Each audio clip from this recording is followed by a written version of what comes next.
Friday, it's 5 p.m, and we have so much to pack into what I guess we could call the first festive episode of the year. So I'm going to get straight in with this delicious, what is it? It's called Finn. It's called Autumn. No, Finn's the brewery. It's called Autumn Storm, and it was given to me by the Brotherhood of the Cask from Sweden. Wow. What an intro, Johnny. And in a proof of lifestyle, when someone has been taken hostage. Oh, lordy. Instead of that looks good. Instead of very heady. Instead of opening, do you want any beer with that foam? I love a flake with it. I mean, it looks beautiful though. That head. Instead of holding up today's newspaper, Johnny, I'm going to hold up today's advent calendar, and it's Friday the 5th of December. So that means Bradders gets to open. Obviously, it's a chocolate orange / chocolate egg calendar. And I'm going to get to sample the delights of... I don't know what it is, actually. I thought it was a house. Maybe it's a house. Maybe it's... answers in the comments. What is that? It's sort of like a weird arrow. It's got some texture to it. I've got no clue what that is. Maybe it's... Oh, hang on. Is it like a present that was upside down? That's a bow on top. Oh, yeah, there you go. Yeah, that's but see what they've done is... In 3D. They've... Well, kind of 3D, and then they've just gone, nah, we'll just do it 2D at the top. Yeah, didn't have room in the box. Yeah. They've gone, that's too much chocolate. You need to just take a bit of that 3D edge of the chocolate off, confuse everyone to what it is, make it look... It looks more like a 3D. shield, doesn't it? It is very... It's like something out of Zelda. I could see Zelda running around with this special shield. Yeah. Anyway, this is great content for those listening to the audio version only. Delicious. Couple of things to say. Firstly, Bradley, are you trying to tell us you've been kidnapped, or is this is a gag? You haven't, because it looks like your house. It is my house. I've been kidnapped by the spirit of Christmas, Johnny. I keep wanting to crack my Yulmus beer, and you keep telling me no. So I'm drinking some lager in recognition of a little video clip we're going to play later with some beer news. Exactly.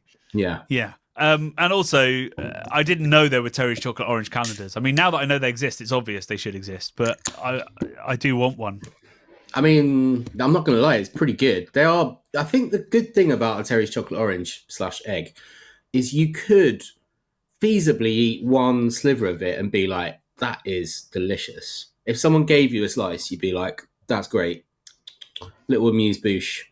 And I think you could go away being kind of content with it. Whereas some other chocolates, they're not enough. You know, you're like, there's not enough flavour there. There's not enough content there. But you're on record saying you've smashed entire chocolate. I'll eat a whole one. Yeah, I will eat a whole one, yeah. But if it's not mine, I'm not going to eat a whole one. If someone generously shares a slice, I'll say, can I have the milky core, please? And if they say no, I'll say, okay, I'll just have a slice. Or could I have a slice with the core attached? Related question. I gave you a chocolate orange at the end of our Christmas shoot last week. Yeah, gone. What's happened to that chocolate? It's gone in 60 seconds. Well, I went to meet some friends in the pub afterwards, and I tried to open it in the pub, and they were like, nah. And then I just monstered it when I got home. Kirsty did get some, though, to be fair. Why were they like... Why didn't they want a chocolate orange? I don't know. I mean, it doesn't go with beer. No, we were in Stepney in the Horn of Plenty, which is playing banging music, by the way. But I haven't been there in years, and they used to serve cask, and it was quite good. And I went in and I was like, where's the cask lines? And the guy said, if we still had those, we'd sell about 1 pint a week.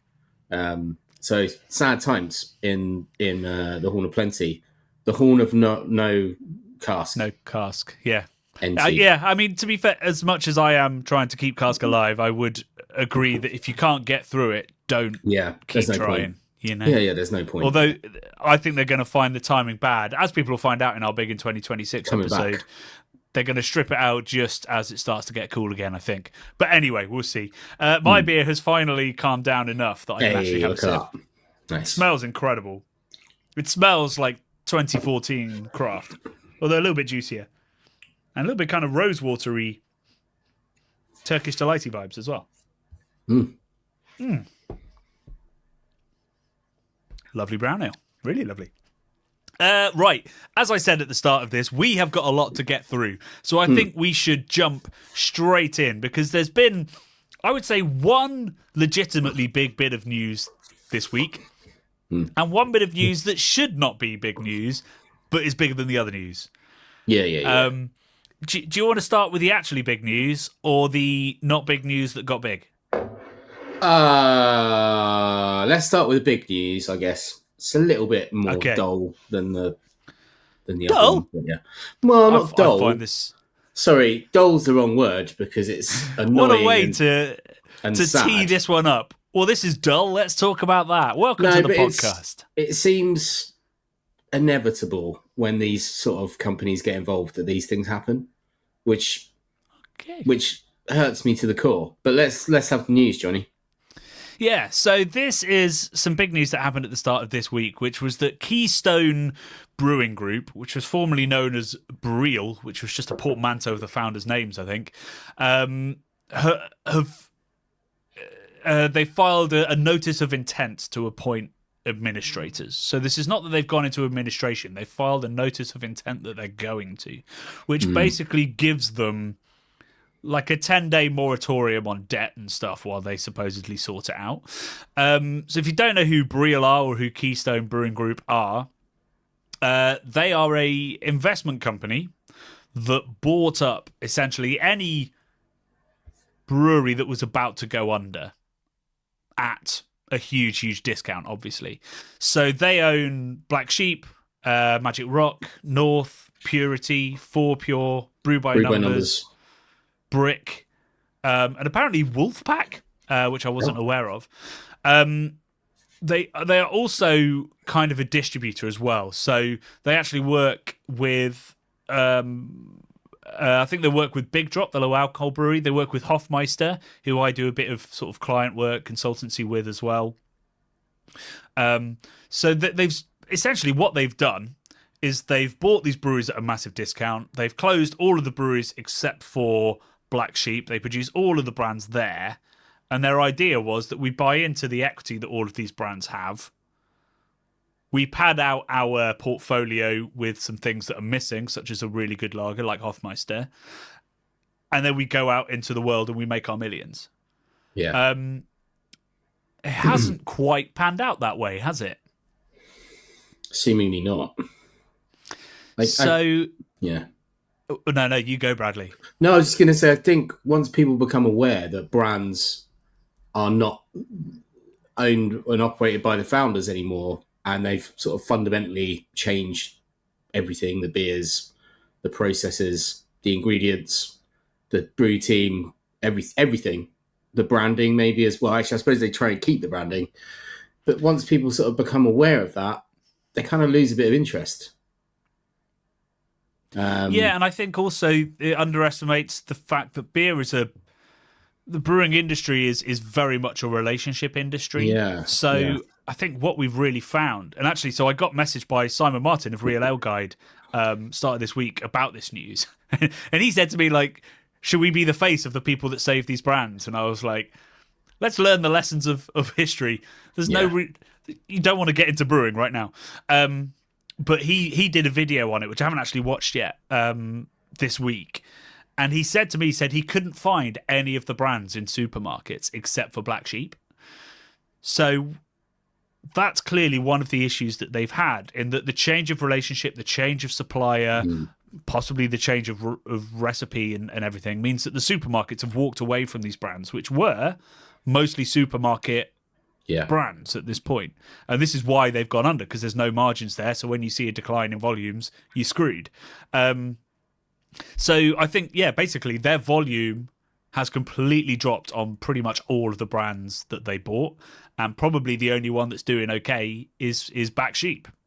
Quite why that would be is an interesting one, but I think it's probably of all the breweries the one that had the most solid kind of local following up there in Yorkshire. So it's had that base to build on. It's also still made by the same brew team in the same place, and so like you say, like that detachment isn't quite as quick and as brutal as it has been for others. But yeah, so they've only been around a couple of years. Literally all they've done is hoover up some brands that weren't doing very well and made them do worse. Yeah. A bit like a sort of, they're playing Monopoly, going around the board, buying stuff up, and then not having an overarching plan for it. Well, I mean, I guess the plan was, like you say, just keep smashing it at the supermarkets. But do we think this says a bit about supermarket buyers now, that they're becoming a bit more like savvy? Like, well, people aren't gonna want to drink your brand anymore because it's not authentic, because it's just a name alone brand essentially. I don't have the data. I don't think that supermarkets are. I mean, maybe they are aware of these things and aware they've of cut how it them can off. impact sales. If they've cut them off, then that's for a reason. Is it because they haven't got the pipeline to get the beers out in volume, or? I mean, I would imagine that it's more just logistical issues. Yeah. So if you were buying your beer direct from Brew by Numbers, from people that you know, from a warehouse that you've vetted going into your warehouse, when somebody buys that brand and suddenly it's coming from Yorkshire with people you don't know, it's a longer journey. You haven't vetted that warehouse, all those procedures, because supermarkets insist on certain things like salsa accreditations and things around health and safety and hygiene. If that's not all in place and you don't trust it, you might not want to relist it when it comes up for renewal. Now, obviously, Black Sheep have those relationships already, to be fair, but whether that would count across different SKUs and breweries, I don't know. But it would have been of definite concern to the supermarkets when it happened. Yes. So it could be that, it could be the rate of sale dropping, it could be a combination of both. But I think the key thing is that craft beer, whatever the definition of that is, like small batch race to the top beer, is, like you say, it's about authenticity, right? Mm-hmm. And so even if the people aren't aware, and maybe it's because we're so deep in this we can see it, I'm not aware of any new releases that these breweries have done. I don't particularly think that they're going to be making particularly good beer. In fact, I know they're not from some of the ones that I've tasted. You can't really be a venture capitalist firm running all of these brands and expect for all of them to work. And you certainly can't have a fucking website like they do where the first words on it are, we're on a journey that transcends heritage and innovation. We're embarking on a journey uniting a diverse family of breweries under a resilient umbrella. Like, what the fuck does that mean? Sounds and like how does that apply to a craft brand from 2012 like Brew by Numbers that started in an arch? Means nothing. I mean, I got so much love for Brew by Numbers. That was such a great brewery, man. Like, very, very, I enjoyed greatly going there, getting involved with all the different numbers and being like, oh, that number's particularly good. The brewery team were great. The owner was a lovely man, very handsome devil. Was he an ex-model or something? I can't remember. He was like a tall motorcycle riding posh fella, wasn't he? Was it Tom? I can't remember what he was called. Tom, yeah. It's just a shame when you see things like that. And I love the Riverside thing, which ultimately probably did him in, having that giant space by the Riverside. I mean, them and North expanded at the wrong time through no real fault of them their own, just because of COVID. They couldn't know. They couldn't know about the fucking global timing, and the pandemic and everything. But it was the expansion did it for both of those guys, and like North as well. Incredible people ran that, and that's, I guess, Springwells was the thing that buggered him potentially. Yeah, I think so. That and I think over reliance on supermarkets where there was no margin, and if your tank is full of low margin beer, what happens when you sell less of that low margin beer? But it's great. You know what? When we went to Springwells, I was like, this is epic. Like, it's great that there are people out there with such big dreams, right? So I feel like it's really admirable that they made Springwells a thing, because it would have been easy to keep going the way they were going, and they probably would have still been about. But he's such an ambitious guy, to do that in the climate that we're in, or we were in back then. We still are in not a great climate. I think props to him for giving it a go. You got to have the dreamers, man. They make the changes. And in a different universe, it's really working for them, because the beer was great, the people were lovely, the space was incredible. It was amazing space. Just the timing was wrong, and I think some genuine and understandable mistakes were made along the way in terms of where that beer was ending up. And I think, we'll look back on this phase of craft beer as, I think a time when a lot of breweries made the wrong call, when we all tried to grow beyond our organic growth because we had these big dreams and these exciting things, and we wanted to be a bit more like America, where I think they did have a real boom period. Our boom period, in reality, lasted from 2014 to 2019. You had 5 years to make your name, and some breweries really did, and have grown and have made really successful businesses, and some breweries made the wrong calls and didn't. And we'll probably look at Daya, who really focused on one beer, spent everything they could on A, dialing in that beer, but B, growing that one brand. And that has resulted in them being able to do lots of other cool stuff later, with a brewery like North that went like and had to take a very different path as a result of that. And that's not to say it couldn't have worked. It was a perfectly valid idea. But because of COVID, they weren't given the time to let it play out, I think. If those brands go down, if it is genuine, or and they go down and that's the end of those brands, is there anything stopping the original founders starting up new brands? Like, presumably they've got like no compete things at the minute. I don't know, but it's interesting to sort of wonder if Tom and these other people could just start something on a small scale again. Yeah, I'm not sure. There might have been no compete clauses in whatever was signed, but I mean, a lot of them. There's not a lot of breweries involved. Many of them exited the business, because they were done. That's not the case of North, who were still running their pub group. But I think Tom from Brew by Numbers was reaching the end of his tether with the industry. Magic Rock, when it sold to Lion, that was because Richard, the founder, wanted to get out of the industry. So I'd be surprised if any of these breweries come back if any of the owners of these breweries come back into the industry under their own brands. I think there's a chance that some of these brands might be reignited again. Although I think maybe, I would like Magic Rock was such a fundamental part of the early craft brewing scene, so influential in the things that it did. Unhuman Cannonball, I can remember getting exactly. That was so excited about going to that every year. That was the hype release for 5 years in the craft beer industry before sort of Cloudwater came along with the Dipper range. Going to like Craft Beer Co. in Islington and stuff, and like queuing up with all the hype juice boys, and getting super duper excited to drink what then was probably the most expensive pint we'd ever drunk, but now is probably just a run of the mill pint in London. It was like £8, or exactly. I think it might have been more. Maybe it was like £10. I can't even remember, but the Unhuman would have been definitely over a tenner for a pint. Yeah, I mean, you wouldn't want to drink a pint if it was 11%. No, but it was so exciting. It was like, wow, I can't believe this is happening here. Like, but the thing is, it's been too much water under the bridge now. So we remember that. But most people that got into craft after that moment. Their first reference is probably Cloudwater. True. And if Cloudwater were in this position, you'd probably be like, I think somebody will come in and rescue Cloudwater. I don't see any of these brands really being rescued. And 4Pure has been on the death slide for about a decade now, and it's the brand that refuses to die. It's interesting that some brands require a charismatic leader, right?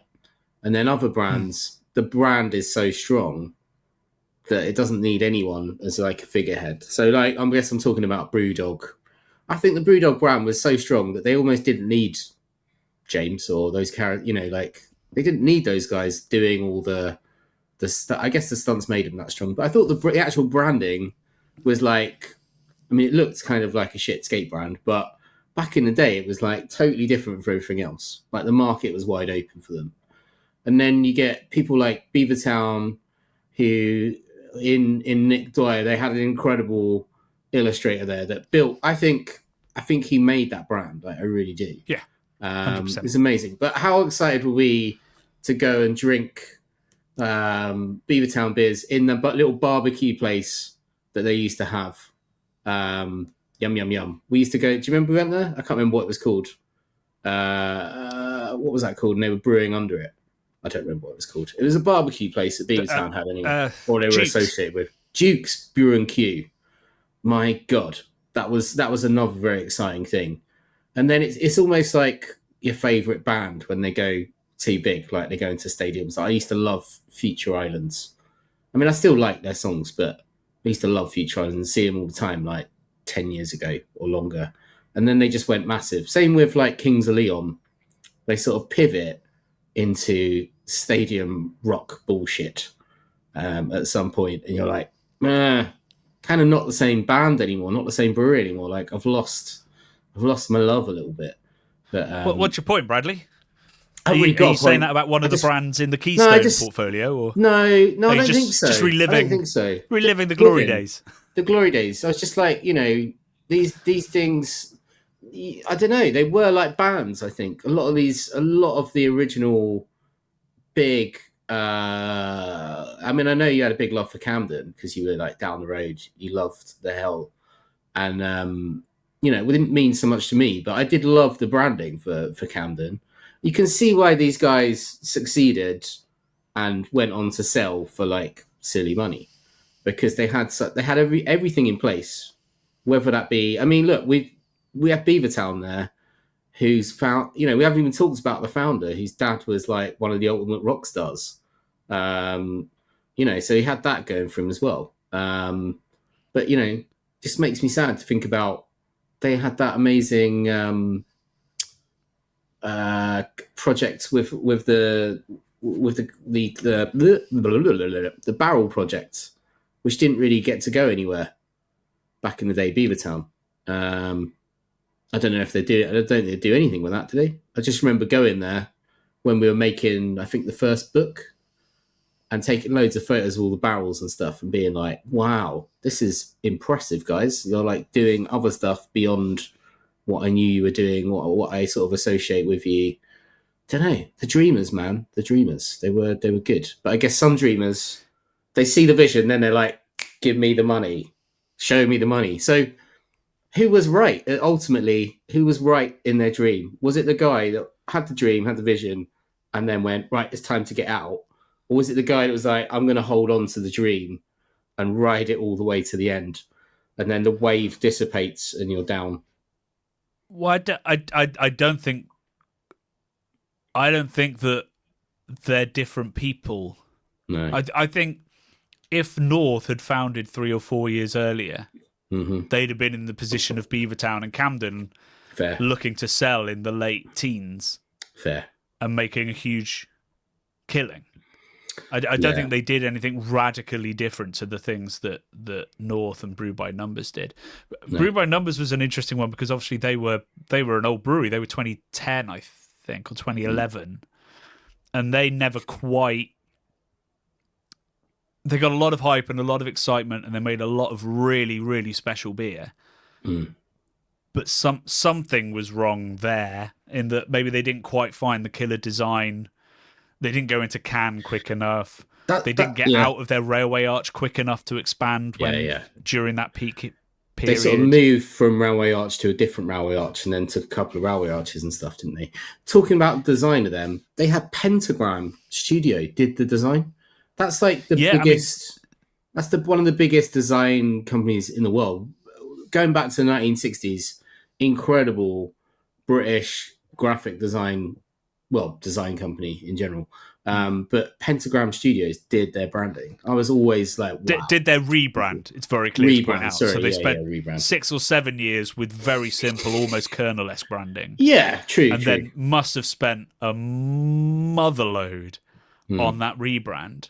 And to be blunt, they got it wrong. It was a bit, yeah. It was beautiful, but it was not correct for the day because they were coming up against things like Beavertown who had got it right, and it did not look right on the shelf.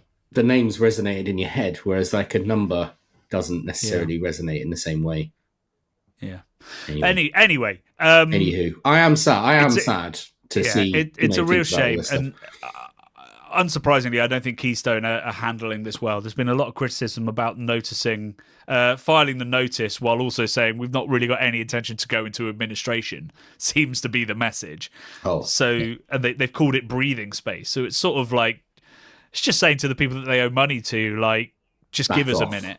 But Right. that's not really what that process is there for. No. And so they're coming in for criticism there. I mean, I will say they've been criticised from the start, sometimes unfairly, I think. And what would have happened to these brands if they didn't come along?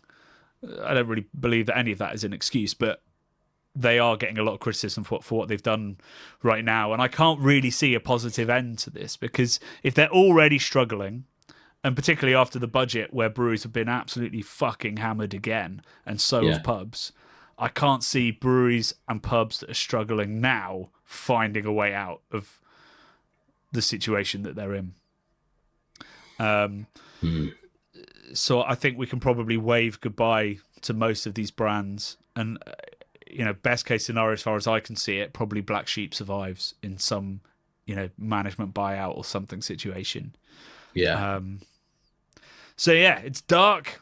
It shows what happens when people that don't fully understand. I mean, I'm sure the people that founded it understand the beer industry, but they don't understand the craft beer industry. And that's also, been clear from what's happened to their craft brands.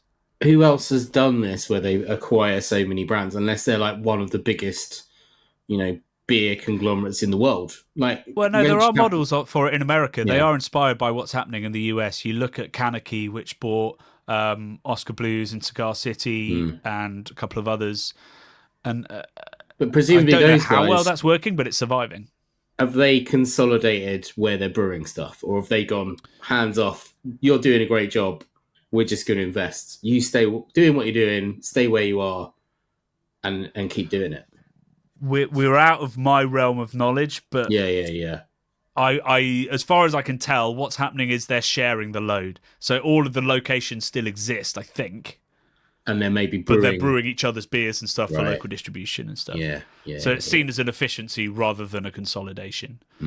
But I could be bang wrong on that. And if I am bang wrong, please do let me know in the comments. Yeah. So that's the Keystone news. Desperately sad that we're probably going to lose Magic Rock. Desperately sad we're probably going to lose Brick and Brew by Numbers and North. Meh on 4 Pure.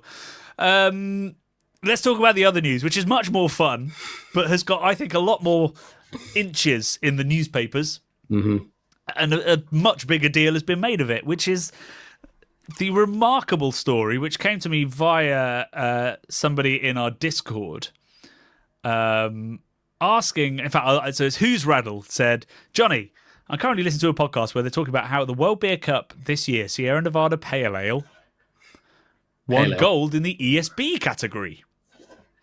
What? Having listened to another podcast recently where the guest talked about how ESB shouldn't be a style at all, as it's just the name that Fuller's gave their beer, I was curious of your thoughts, and anyone else in the UK wants to weigh in. I'm looking to learn. Is it a Kleenex or Band-Aid situation where the name became synonymous with what it is? So, firstly, really quickly on the ESB thing. ESB was a beer brewed by Fuller's, extra special bitter. Off the back of that, lots of breweries copied the name, brewed it, but it was a style that kind of had already started to form. We talked about this in Keep Cask Alive earlier this year with Chris Hall up at Kirkstall. Like, ABVs were getting stronger, brewers were getting, as the UK started to get more money, started to become more affluent, was coming into the swinging 60s, breweries got a little bit more aspirational and they started brewing bigger, more exciting beers again after the World War. So I think ESB is definitely a style. It's a strong, dark, hoppy bitter that's distinct from a best bitter, which can be any colour, typically isn't all that hoppy anymore, and an ordinary bitter, which is a lower ABV version. So it's absolutely style, and I think most beer styles names have to start somewhere, and quite often they start with a brand or with a distributor calling it something, which is how barley wine started. So I've got no issue with ESB as a style. I do have an issue with Sierra Nevada Pale Ale being called one, though. What's your thoughts, Brad? I think the clue's in the name, isn't it? A Sierra Nevada Pale Ale. It's not Sierra Nevada Extra Special Bitter or bitter. Like, it's a fucking pale ale. I don't know. I don't know what to think, Johnny. I'm like, is it a bit like when they've just given Tom Cruise an Oscar, but not for a film, but just because he's Tom Cruise, his contribution to the craft, where they're like, well, Sierra Nevada is a legend, and it's not getting the love that it deserves. So what can we give it? And then someone's gone, oh, ESB. I'm not sure why you go, oh, ESB. What's your reasoning? Why would they go for that category? Well, so the first thing to say is that the World Beer Cup is judge blind, so nobody knew at Sierra Nevada. Yeah, okay. So the choice to put it into the ESB category was made by Sierra Nevada, I would imagine. That's pretty funny then. So I mean, there is genuine reason to consider Sierra Nevada Pale Ale and ESB. And that's the history of it. It was based on an ESB recipe. So right. Sierra Nevada Pale Ale was created by the Grossmans in the early 1980s, essentially by brewing a British ESB, but hopping it with Cascade. Like, that's the very simplified story of it. And that is how so many American beer styles and American breweries came to be, through copying English styles but using American hops, because that's what was available to them. And Steve Grossman, who ran a homebrew shop before he started the brewery, was well aware of what Cascade would add. So it wasn't like it was, oh, all I've got is Cascade. It was like, no, I think this will work. So from a historical perspective, you could make an argument. And that has kind of been, I think, a lot of the arguments. Like, genuinely great writers have weighed in on this and written whole blogs on this. It's been a big thing. So Michael Stein of DC Beer, Evan Rail on Vine Pair, and Jeff, my absolute hero over at Beervana, wrote about this as well. So it's been a big deal. People are baffled by it, but historically it makes sense. The issue I have is that people are justifying it in a modern sense, when the idea of what an ESB is has crystallized, and the style of American Pale Ale has crystallized as well, although it has now changed because of hazy IPA and hazy pale. But if we look at it in modern terms, we take away that history, in my opinion, there is absolutely no way you can define Sierra Nevada Pale Ale as an ESB. Because to me, what defines an ESB is British hops and a British yeast. And that pretty much applies to all bitters, really. If you change either of those two things, you're taking away the fundamental heart of what a bitter is. The malt can change, the water profile can change, the FG, the OG, any of that can change. But you cannot use non-British hops, and you cannot use a non-British yeast, because they are the character. It's stone fruit, it's oak, it's all that character we love from our British yeasts. And it's, it's brambles, and it's soft spice, and it's honey, and it's hedgerow fruits. That's the character of an ESB. And Sierra Nevada uses Chico yeast, a very, very clean yeast, and American hops, which are, grapefruit, green tea, pine, and resin. You can't call that an ESB. You could call it an American ESB, which I think is something you could argue is a style. But it's not an ESB, and you just made me think of at London Craft Beer Festival this year. They had Sierra Nevada on cask, I believe. Still doesn't make any ESB, but I was like, that's cool. It shows a reverence to sort of like ESBs and British cask, I guess. Yeah, and a recognition of where it came from as well. Where it came from, yeah. And I bet it works brilliantly on cask, but it doesn't make it a bitter. So went to the stall. Jim was working on it. Our friend Jim from Beer Merchants, and I got there too late, and they wouldn't. I think they'd run out, or they wouldn't give me any. So I just had. It was after it had shut. I was there after the festival had closed, so they gave me some Paul London or something in a bottle instead. But I kept thinking about it all day and never got around to trying it. So that was my biggest regret of LCBF this year, was like didn't get to try Sierra on cask. It won't be the last time. Yeah. I promise you. And all due respect to my former employees, Cave Direct, there's probably better times to try it because you want it by the pint and you want it from the cellar, not outside on a warm day in a sample. There'll be better times. But just to say, because I know that there are going to be people out there listening to this podcast going, well, Jonny and Brad, you can say that as much as you like, but you're being hypocritical because you made a video about how you can make German Helles with British hops and British malts and all this kind of stuff. And I absolutely agree. That is kind of hypocritical. The point that I want to make, and it feeds back to the whole discussion, is that, for one, the reason that what Utopian have achieved is both so brilliant and so completely valid is because you wouldn't necessarily know the difference. Oh, yeah, you're drinking it. You wouldn't necessarily know the difference. The flavour of it is very much the style. That's not fucking true of Sierra Nevada Pale Ale. If you sniff SNPA, let's start calling it for the ease. If you sniff that, nobody, blind or otherwise, will call that an ESB because it will smell of pine and resin and grapefruit and soft caramel. Apart from the whole judging panel at the... so the whole judging panel... and this was going to be my next point, is that judging is not the real world, right? Mm-hmm. So when Sierra Nevada were putting their beer in, probably they thought, well, it doesn't fit the modern American Pale Ale category anymore. Even though it's the originator, now when you think of American Pale Ale, people are expecting hazy, juicy, tropical.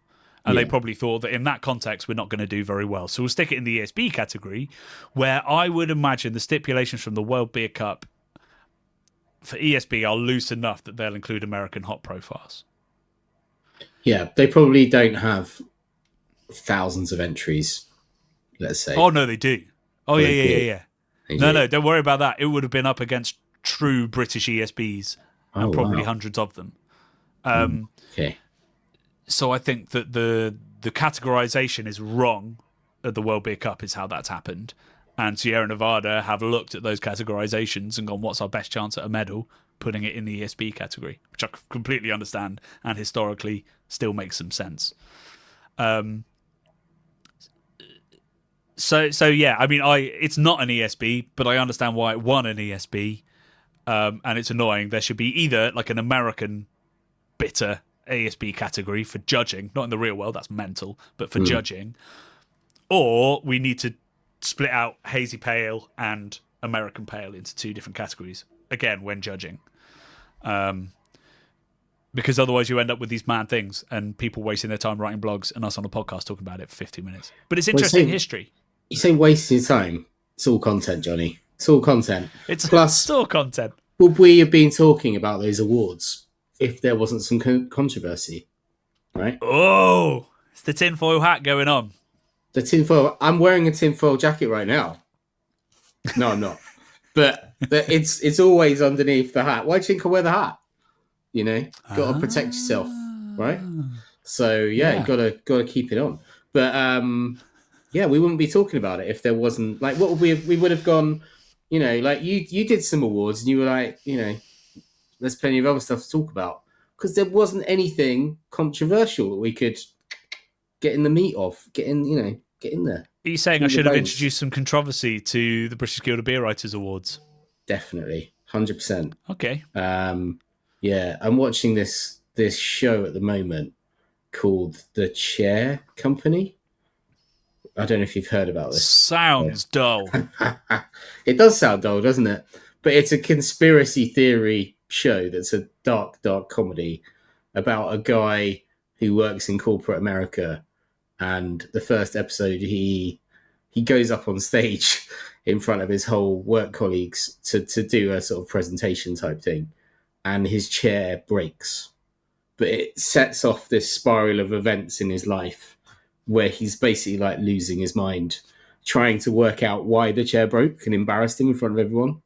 And then he goes down this mad wormhole where he thinks that the chair company is actually this sinister, like, kind of deep state thing, which is really, it's pretty good. I'm very much enjoying it. That's all I can say. But the chair company, very similar to the World Beer Awards, seemingly. Well, I might add that to my list of things to watch. Speaking of which, Bradley, before we get to this week's video, Brad has unearthed a great little Instagram reel, which I thoroughly enjoyed. And so it's mostly audio, so those at home don't have to worry, they're not missing out here. But we thought we'd dig into this because it asks and broadly answers a question that I think is really, really interesting, and we haven't done one of these in a little while. So we're going to play this wonderful little historical beer clip, and Brad's going to start binge drinking while we do it. A glorious night out in Britain. But British binge drinking has deep historical roots. William of Malmesbury wrote in the 1100s that the English lost the Battle of Hastings because they stayed up too late getting sloshed the night before. But getting drunk started to be held up as a national virtue in the 1600s thanks to the English Civil War, when Oliver Cromwell's rebellious Puritans clamped down on boozing, so royalists framed drinking as patriotic, which lasts to this day. Not long after, England stopped being an absolute monarchy following the Glorious Revolution of the 1680s, and from then on the state took a hands-off approach to morality compared with mainland Europe, creating a culture where public drunkenness was more acceptable, even a symbol of English liberty, illustrated by John Bull, the archetypal Englishman with his tankard. Things then started to get seriously out of hand during the gin craze of the early 1700s, but British binge drinking began to take on its modern form in the late 17 and 1800s. You see, since the dawn of time, most people around the world worked the land and drunk throughout the week, with no particular schedule. But the Industrial Revolution forced British labourers into a strict working regime when they had to be sober. This compressed drinking into the evening slot, particularly Saturday night, when millions of men around the country let off steam together down the pub. And the fact it was all men made heavy drinking a masculine virtue. This contrasted with mainland Europe, who were slower to industrialise, so they maintained a culture of drinking throughout the week with family meals, rather than ritualised binging. Eventually, the two world wars did put a dampener on British boozing, and it wasn't until the 1960s that things began to pick up again, when young Brits rebelled against the culture of respectability, cheap wine became available at supermarkets, and in the 70s some great Heineken ads meant young men embraced lager for the first time, which was stronger than traditional ale. Meanwhile, the success of feminist movements reduced the stigma against women getting hammered, and cheap travel meant all this raucous behaviour was exported to unsuspecting European beach towns. But boozing still wasn't back to pre-war levels. We'd have to wait until the 90s for that, when young men rebelled against what they saw as political correctness by embracing that traditional masculine trait, rampant drunkenness. It was the birth of the modern lad. This young generation was then targeted with new drinks like Alco-Pops and shots, and clever innovations like removing seats and turning the music up in bars, which made people drink more. These changes, combined with cheap booze and more liberal opening hours, introduced by the Blair government, led Britain to what's been described as peak booze in 2004, when Brits drank around 10 litres of alcohol per person each year, the equivalent of roughly 100 bottles of wine. Since then, public health campaigns and sober-curious social media trends have calmed things down a little. The question is, will this trend last, or will binge drinking once again rear its head? So, massive props to, was it Matt Henderson? Ben Henderson, I think. Ben Henderson. Apologies. Ben, yeah. Apologies. How did I get that wrong instantly after the video? As somebody who makes shorts, I released a short yesterday about the history of Marmite. Packing that amount of information into 2 minutes and 26 seconds is Herculean. An incredible bit of copywriting, presenting, and of course the endless research that would have gone into that. It's a really what I love. My favorite thing to do now, particularly when I'm writing books, is to zoom out far enough to have those kind of epiphany moments and to connect everything up and go, well, this is why things are the way they are. And it's a really, really fascinating reel. This is what YouTube Shorts and Instagram Reels should be. That said, some interesting short-sightedness, maybe is too strong a word, but it's interesting how conversations around British binge drinking are had in this country and abroad. And I think that while the UK definitely has a reputation for binge drinking, I think it's actually the weird phenomenon that the Brits have is going abroad and binge drinking. Yeah, we like to take our bad habits elsewhere. Yeah, we export it. Yeah. Whereas I think there's not a lot of data to say that Brits drink more than anybody else. In fact, there's no data to suggest that because we don't. We're a pretty austere nation when it comes to how much we drink compared to the rest of the world. So the two phenomena are A, taking any binge drinking abroad, and two, condensing it, which he talks about halfway through that video. Yeah. The other thing that really hit home to me is how much he dwells on beer. And while people definitely binge drink on beer, beer is not the main villain in the binge drinking, the over drinking, the dangerous drinking story. That is spirits, and that is to some extent wine. And part of the reason why it looks like we drink so much in the UK, and part of the reason why we take it abroad, is because we drink beer. We're in a pub for 8 pints, you know, when we're out, and that's a different vibe, I think, to maybe other nations. The other interesting thing he talks about is this idea that the Industrial Revolution condensed our drinking to evenings, which is fundamentally nonsense. That's not what happened. I like that. I thought that was amazing. No, I was like, true. this is Adam Curtis sort of levels of. He just needs the voice of Adam Curtis to talk over it, and I'd be like, oh, it must be true. I was like, this is great. It's, you know, it needs some kind of really cool electro music over the top of it as well. And I'd be there in an Adam Curtis documentary about binge drinking. No, great. I mean, we know from data and from anecdotal evidence and stuff we've put on the channel and stories we've told that the Industrial Revolution did force people into towns. It did force people into more structured work environments, but they drunk the fuck out of their pints at lunchtime. That is what the British pub is built on. That's why we have the banked pint, because they could not keep up with workers coming in at lunchtime, necking 2 pints, and then going back to work on heavy industrial machinery. So that whole idea needs rethinking in that video, because it may have constricted it to lunchtime and to post I think maybe that is what he meant. Was but like, that's what they were doing before, wasn't it? They weren't just drinking a beer while working in Europe. They were doing the same. They were drinking at lunch and dinner. Yeah, but maybe their day wasn't as structured. Like they weren't tapping in and out of work in some fucking punch card thing, making sure that they were there for 8 or 10 hours a day. You know, we were the spearhead of the world industrial revolution in that century. So I think there's validity there that like has made us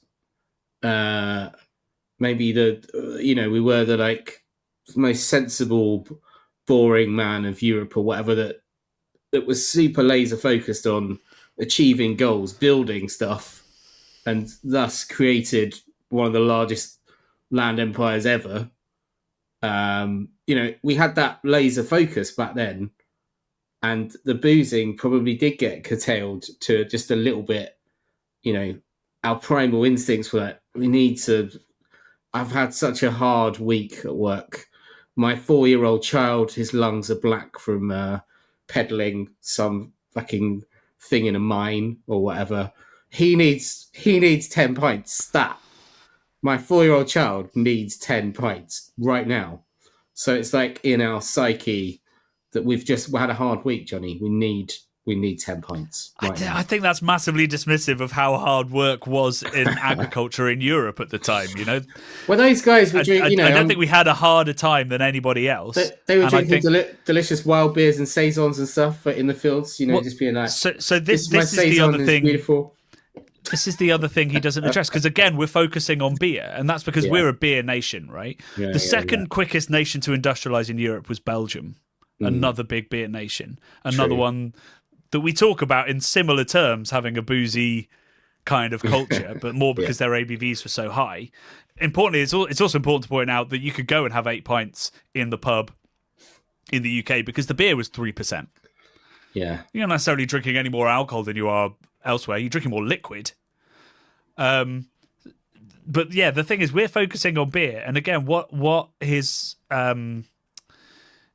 reel doesn't talk about is the fact that in the beer drinking nations, alcohol culture looks very different to the wine drinking nations. So if you're working in the fields in Spain, France, Italy, you're probably drinking wine or watered down wine, right? So you have to treat that very, very differently to the way that you would beer. You probably couldn't have 2 glasses of wine and then do a full day's work in a field or a factory, but you can have 2 beers.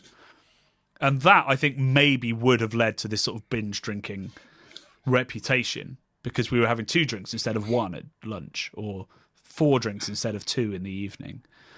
But again, this is like the curse of beer, and we talk about this all the time. Pete Brown's brilliant on it, talking about why beer is always the symbol of binge drinking. Yeah. And it's because you're drinking more actual liquid, and because quite often it's men drinking beer, and we know from the data that it's often men causing the trouble.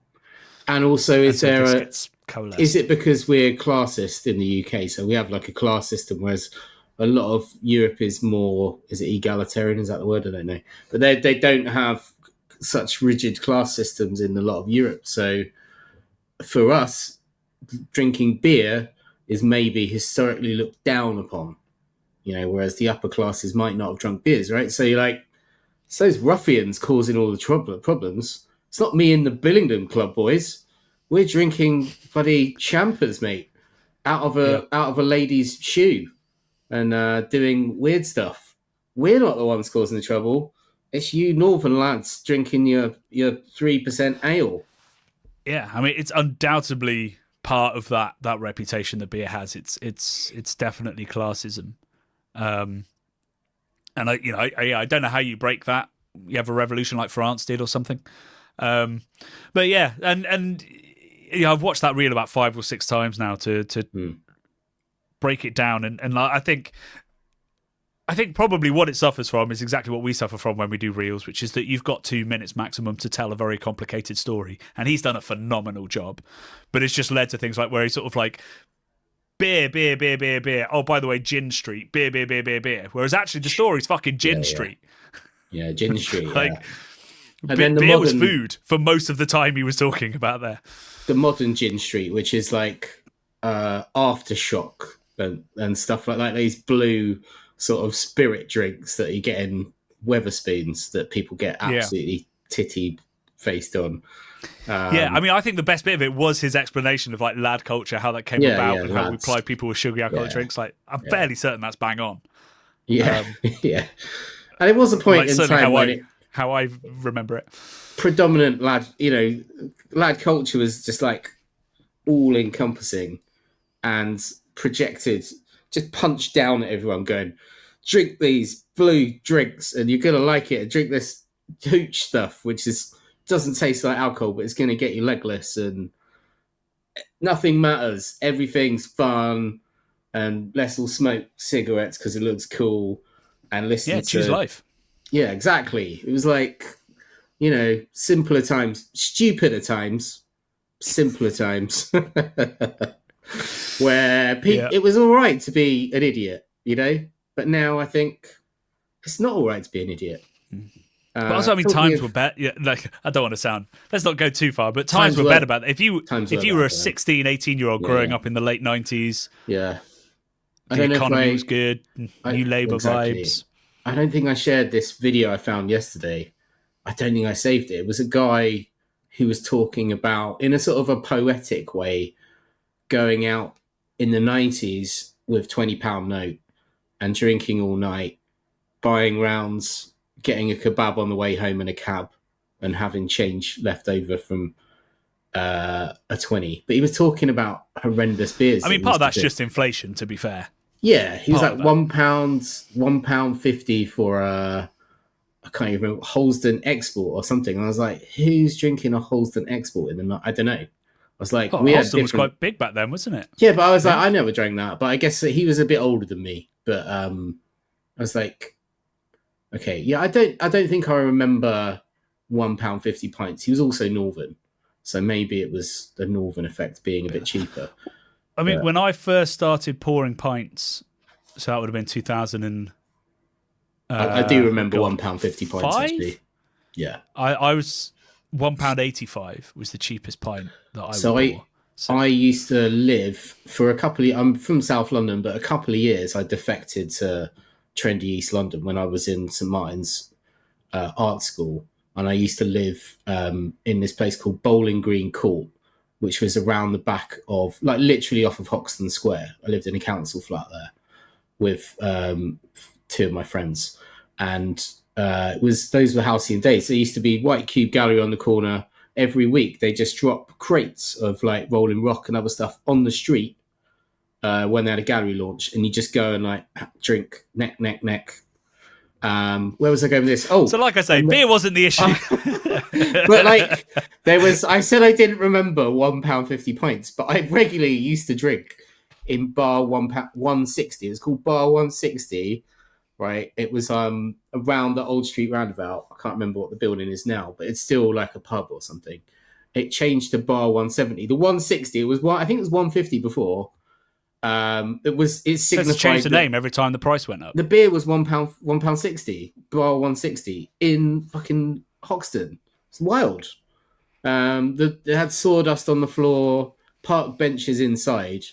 Bar 160 is where we used to hang out back in the day for a little bit. There you go. There you go. So I do. I'd rather sit in a lovely oak panelled pub and pay a £5. But maybe that's because I'm getting old. Bradley, we have run out of time, but we haven't talked about this week's video. Okay, so we are going to talk about this week's video. Quick one. Which was the first of a 2-part series about brewing Westfaletteren 8, which is, I think it's your favourite Westie beer as well. Yeah, definitely. Is that right? Yeah. Has to be the best one, for sure. Has to be the best one. Yeah. So this was an idea that came to me in September. I've been wanting to brew a Christmas beer, and you're bored of me, Bradley. You just on your Instagram reels now. No. I was actually just trying to fire up the video on my phone so I could look at the comments. To get the comments out. But okay, legit. I'd already turned the volume down, but I think I'm having some computer issues today. Apple Music keeps opening up on my screen. I don't know what's going on. And I've already turned tinfoil hat is. I've already turned the music. I've already turned the audio down on my electrics. phone, and yeah, it just cranked out some audio there. So sorry about that. There you go. Anyway, so I came up with this idea in September, and it genuinely took me a month to bring together all of the information that I wanted to come up with a recipe as close to what the monks brew as possible. We haven't covered the brew day yet. You know, we got a little bit of the brew day at the very end of the video, but it's one of the most. It was a perfectly smooth brew day, but things are going to go wrong, which is always good for homebrew content. But it just proves that, you know, I always kind of assumed that brewing clones was a bit boring, and I haven't brewed them in a long time, kind of for that reason, because I loved writing recipes, I loved experimenting with ingredients, but actually brewing a clone has taught me a lot about brewing, because you have to start going, well, how have they achieved that with the recipes that they've got? What processes are they using to get this? And it's been a really, really interesting approach, which leads to me to the comment I wanted to talk about, which is from Leo99929. Who says that the thing about brewing beer is that your equipment, available ingredients, and process all impact upon the product, meaning that to get similar results, brewers use different water in different places with the same ingredients, but from different suppliers with different ages and storage history or different equipment, and need to adjust the recipe accordingly, which is, you know, 100% true, and we've talked about a lot on the channel. There's lots more in this comment, but then he just goes, or she, I'm not quite sure, just goes on to say that you can't just copy another person's ingredients and hope for the best. Which is, I think, a fair criticism, and I think it comes down to the fact that I haven't quite explained my approach to cloning, because I think there's two ways of cloning a beer in homebrew. One is to imagine a beer and try to brew a beer as close to that. And you'll do some research, you'll look at recipes, and you go, well, I think this is what would work. And that's why I think lots of clones on the internet that I was finding of Westfaletteren 8 had 7 or 8 different malts in. Because they're like, well, this must be where that caramel note, that fig note, that biscuity note, whatever it is, where that comes from. Yeah. Whereas I guess what I was trying to do is not brew a beer that tasted identical to Westfaletteren 8. What I was trying to do is brew Westfaletteren 8. So my clone was a recipe clone and a process clone, and I wanted to see how close I could get. Because as Leo99929 absolutely says, on this equipment, with my water profile, with the ingredients I could get hold of, it was never going to be a clone. I would probably have to make tweaks to the malt bill, to the processes, if I wanted it to taste exactly like the Westie 8. but I'm really hoping that I will produce a beautiful beer that reminds everybody of Westy 8 at the end of this. Because, otherwise cloning is... you clone the recipe or you clone the beer. I think they're two separate things. And I hadn't really appreciated that.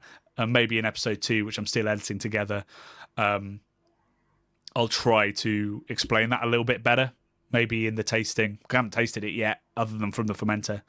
And it's bottle conditioning right now, which makes me a little bit fearful that I won't be able to release it next week. So it might be that our Christmas video goes live, because I'm not 100% certain it will be fully carbonated. And I don't want to taste it until the texture's right. So, that's a long way of saying it might be the Christmas video next week. What did you think of the video? Yeah, I thought it was great, man. Like, super informative chat you had there. And with Stan? With Stan the man. And I think it's intriguingly geeky to think about such a special beer and how to go about recreating it. Like you say, do you try and emulate the processes and the recipe, or do you try and recreate it with this, as a beer of the mind, where you've gone, it should taste like this, it should have these qualities, and you sort of go from that angle instead? I think that is an interesting, two different opposed ways of thinking about the same problem. And, your sort of journey to get to where you're going to get to is an intriguing take on how you get there. So I'm really excited to see and indeed taste the beer. Hopefully when I'm coming to pack Patreon gifts very, very soon. Well, when you come, it might also not be carbonated. We'll have to see. But I'll give you a bottle to take away, and then when I'm like, it's there. Yeah, certainly by Christmas, Bradley. Certainly by Christmas, you'll be tucking Christmas into Day. Jonny's Westy 8 clone. Yeah, beautiful. With a mince pie, highly recommend. Yeah, mince pie for sure. Yeah, and it was tasting brilliant from the fermenter. Like, I'm really pleased with the aroma, really pleased with the flavour and the level of bitterness. As you saw at the end of the video, the colour is not right, and therefore some of the flavour is not right. But I think after re-fermentation in bottle, it might be a little bit closer. We'll have to see. Yeah, I'm super excited to see it. And if we have to wait another week because the beer gods have deemed it's not quite ready, I think that's totally fine. And I think, getting a Christmas video out will give me an excuse to drink my Yulmus on the Poyo beer next week. There you go. Podcast. Finally, it will happen. Yeah. And then I'm going to go, right, yeah. This is 2 years old. Yeah, I was going to say, it's not a fresh beer, is it? It's old. It's old. No. Yeah. Cool. Right. That genuinely is all we have time for this week. So we'll be back next week, either with a Christmas video or potentially all I've got to do is insert the tasting. So even if it's ready on Wednesday morning, which is probably when I'll crack it and film it, just before it goes live. Even if it's Wednesday morning, it will go live. So we'll see. We'll see. Otherwise, that's it from us, really, I guess.